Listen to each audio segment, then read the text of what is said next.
दक्षिण भारत का इतिहास। दक्षिण भारत में लोहे लोहे युग।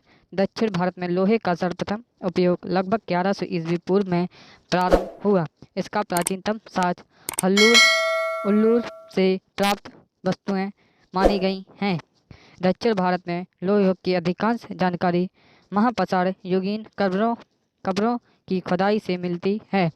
महापाषाण काल से तात्पर्य जब मृतकों को आबादी से दूर कब्रिस्तानों में पत्थरों के बीच दफनाया जाता था। यह परंपरा लोह युग के साथ प्रारंभ हुई। दक्षिण भारत में महापाषाण युग। नवीन शोधों से दक्षिण भारत के महापाषाण युग का काल का आरंभ 1000 ईस्वी पूर्व से माना जाता है। महापाषाण संस्कृति की विशेषता। लोह युग से समृद्धता भी काले एवं लाल मृत भांडों का व्यापक उपयोग। महापाषाणिक जीवन। लोग पहाड़ी ढलानों पर रहते थे एवं कृषि का व्यापक विकास नहीं था। ईसा की प्रथम सदी में लोग नदियों के मुहानों की उपजाऊ भूमि पर रहने लगे तथा कृषि का विकास शुरू हुआ।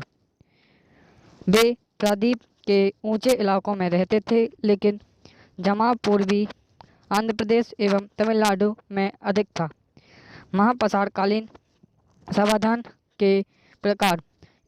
पीठ सर्किल। शव को मांस रहित बनाकर दफनाया जाता था एवं गड्ढे के चारों ओर पत्थर का चक्र बनाया जाता था। ताबूत। ग्रेनाइट की चट्टानों के ताबूत में शव को रखकर ऊपर से अन्य शिलाएं रख दी जाती थी। पंक्तिबद्ध दीर्घमा स्तंभ। इसकी ऊंचाई 2 से 6 मीटर होती थी। ये एक स्तंभ रूप में दफनाए जाने का प्रकार था। संगम काल निर्धारण। संगम के काल निर्धारण को लेकर विद्वानों में मतभेद है। आसी मजूमदार प्रथम सदी से तीसरी शताब्दी तक।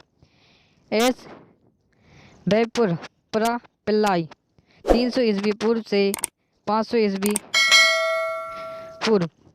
एन सुब्रमण्यम 300 ईस्वी पूर्व से 300 ईस्वी तक। संगम साहित्य का सृजन काल 300 ईस्वी पूर्व से 300 ईस्वी पूर्व तक माना गया है। संगमों का आयोजन। प्रथम संगम स्थल मदुरई। अध्यक्ष अगस्त्यार अगस्त ऋषि। सदस्यों की संख्या 549। ग्रंथ अगस्तियम। द्वितीय संगम स्थल कपाटपुरम। अध्यक्ष अगस्त्यार। सदस्यों की संख्या 49। ग्रंथ तोलकप्पियम। तृतीय संगम स्थल उत्तरी मदुरई। अध्यक्ष नकीर। सदस्यों की संख्या 49। ग्रंथ पत्तू इतूतगई एवं पदने नकी लकड़कू। संगमकालीन राजवंश। चेर राज्य संगमकालीन राज्यों में यह सबसे प्राचीन माना जाता है। इसमें केरल एवं तमिलनाडु का हिस्सा सम्मिलित था। चेर राज्य की राजधानी कोरकई थी। चेर राज्य का प्रथम शासक उदयन जेराल था। चेर राज्य का प्रतीक चिन्ह धनुष था।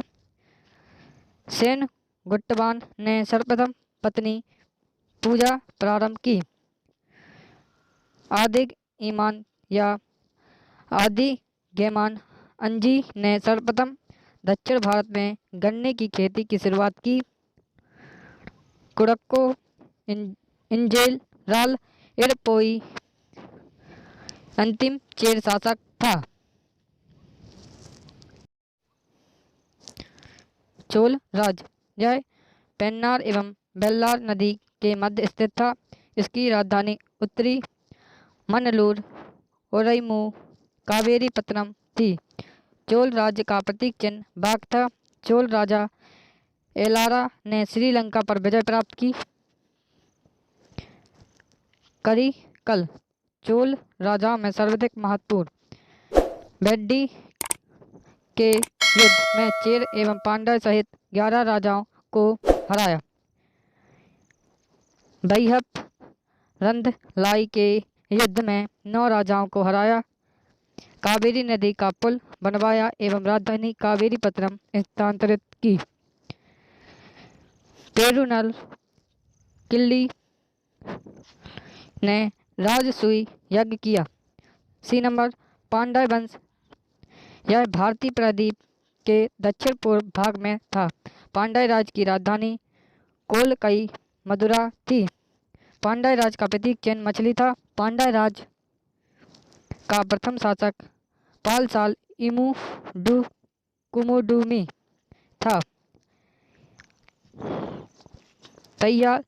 तैयाल गणम का युद्ध। इस युद्ध में पांड्य शासक नेडुजेलियन ने चोल व चेर सहित 7 मित्र सामंतों को हराया था। नल्लिब कोडन अंतिम पांड्य शासक था। अन्य तथ्य: संगम काल राजतंत्रात्मक था एवं राजा का पद वंशानुगत था। न्याय व्यवस्था का सर्वोच्च अधिकारी राजा होता था। समाज में वर्ण व्यवस्था का प्रभाव था। अर्थव्यवस्था का मुख्य आधार कृषि एवं व्यापार थे। आंतरिक व्यापार वस्तु विनिमय पर आधारित था। वैदिक धर्म की प्रधानता थी। मुरुगन स्वामी की पूजा प्रचलित थी। पशु बलि की प्रथा प्रचलित थी।